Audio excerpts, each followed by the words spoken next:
आईना उनको दिखाया तो बुरा मान गए। ये मिसाल सच साबित हो गई है। मोदी सरकार पर खबरों को असल रूह और सच्चाई के साथ पेश करने पर भारतीय हुकूमत ने डॉन न्यूज का यूट्यूब चैनल और फेसबुक बंद करने के बाद मोबाइल ऐप भी ब्लॉक कर दी है। मोदी सरकार पाकिस्तान के 16 यूट्यूब चैनल्स को पहले ही बंद कर चुकी है।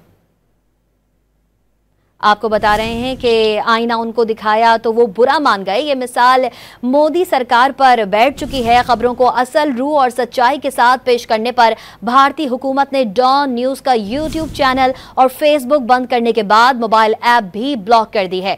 मोदी सरकार पाकिस्तान के 16 यूट्यूब चैनल्स को बंद कर चुकी है।